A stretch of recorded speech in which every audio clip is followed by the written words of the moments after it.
So today we're talking about Queensryche, they're a band from the US, and they play progressive metal and heavy metal. When they first came out, they were kind of lumped together as part of like the big three of progressive metal with Dream Theater and Fate's Warning. But in my opinion, I think they do get progressive at times, and more other times they play just more straightforward heavy metal, and I'll talk about that more in detail in this video. So the album is called Digital Noise Alliance, released on October 7th, 2022.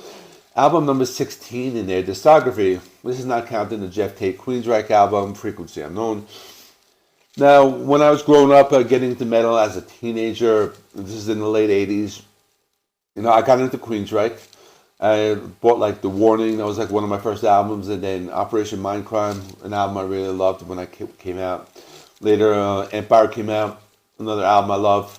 So that early period of Queensryche I really love with Rage for Order and the EP. That's like their best period. They'll never top that. Afterwards, it kind of went downhill. Eventually they had some problems with Geoff Tate. The band kind of split in two, and they brought on Todd LaTorre. Now that period of Todd LaTorre has been like very good. So in the Queensryche discography, like up here is like the original albums with Geoff Tate, and then the Todd LaTorre period is kind of down here, and then those like middle albums would be like down here. So this album would be somewhere in the middle. So let's talk about that in more detail. Mixed and mastered by Chris Zeus Harris. He has a long list of like metal bands. He also produced The Verdict, the last album. This was released on Century Media Records. The Verdict was a good album. I enjoyed that one. It came out in 2019. One I listened to a lot. And I think like all these Todd LaTorre albums are like really good. This one is good. Not great. It's not like, S tier or nothing, but there's a lot of good stuff on here. There's a lot of okay stuff, and maybe some stuff which is like, maybe I liked her a little bit. So I'm going to start with my favorite song, and that's all the way at the end of the album, and that's called Tormentum. I just love the song. It's a long, epic song. I think it's about maybe 8 minutes long. This is progressive metal. Like, this is Queensryche when they're at their most progressive. It kind of goes back to that Rage for Order or Operation Mindcrime style Queensryche. Very epic.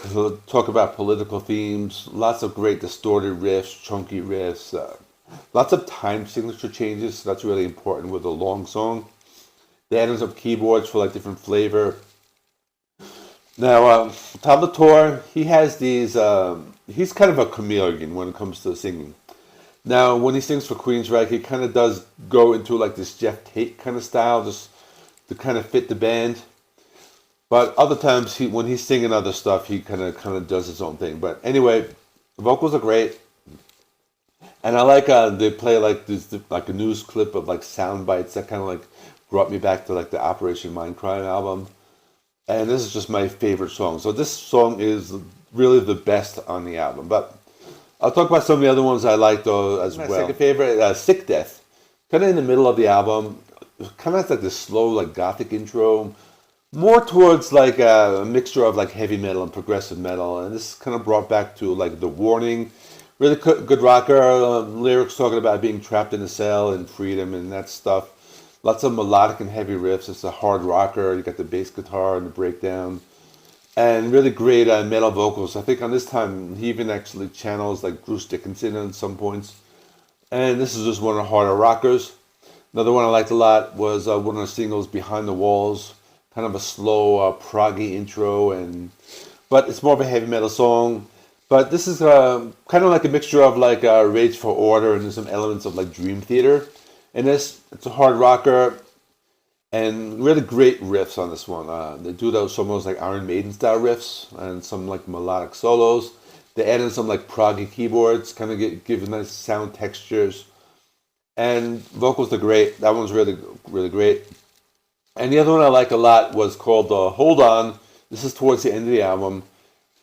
Mixture of heavy metal and prog, and this is more of that like modern Queensryche sound. It's a melodic rocker. Lyrics talking about overcoming difficulties. Really cool guitars, distorting clean guitars. The guitar solos are a little like progressive. It's very melodic. They have some keyboards in the background and they have some time signature changes. So it's one of the more like proggier ones. So that one I liked a lot. The rest of the ones are like, these would be like maybe like B tier songs. So the other single, In Extremis, this one's good. Heavy metal, prog, kind of goes back to like Rage for Order sound a little bit. Classic Queensryche sound. And also like the end of the song, I really like that. Riff at the end, almost like an Iron Maiden style riff. So I like that one a lot. Really cool mid-pace rocker. Todd LaTorre is kind of doing those Geoff Tate style vocals, and this one I like. Next song I want to talk about, Lost in Sorrow. This is a mixture of like heavy metal and kind of glam, going back to like Empire sound, and I really love Empire. It's kind of like a slower song, and I just like the tone of this. It's just a little slower, got those melodic and chunky palm muted riffs. They're adding like a little Easter egg in the song. They mentioned like the Promised Land. I don't know if that was intentional or not, but really great melodic vocals. They're adding little screams, and this one I liked a lot. It kind of had like a lot of like nostalgia for me.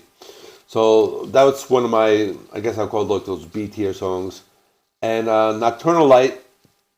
This was kind of heavy metal and prog. Kind of going back to like the early Queensryche, almost like the EP, like the Queensryche EP from the beginning. Really cool, lots of technical riffing, slower atmospheric parts, and it's just a little slower, a little heavier. He kind of does those like Geoff Tate style vocals, but also kind of does some like those like demonic vocals, and that one I liked a lot. Now the rest of the songs for me were kind of just okay. That would be the second song, Chapters, which is almost more like power metal. The only thing that stood out with this song was like the first few seconds reminded me of like Jethro Tull's Aqualung, but otherwise that one was okay. Out of the Black, that one was kind of more like heavy metal, glam metal, modern Queensryche. That one was okay. Forest, that's like the ballad. That one, it didn't really connect with me that much. I think they were kind of going for that like classic, maybe like Queensryche ballad. But it's not like Silent Lucidity. It's just, it's okay. This one didn't really click with me. And Realms, which was okay. Again, it's kind of like power metal. Again, mixed with heavy metal, modern Queensryche. It was okay. So the only good thing about this song was the vocals were a little more unique. He wasn't really channeling those Geoff Tate vocals. But that one was okay. So as a whole, it's a decent album. It's a lot better than...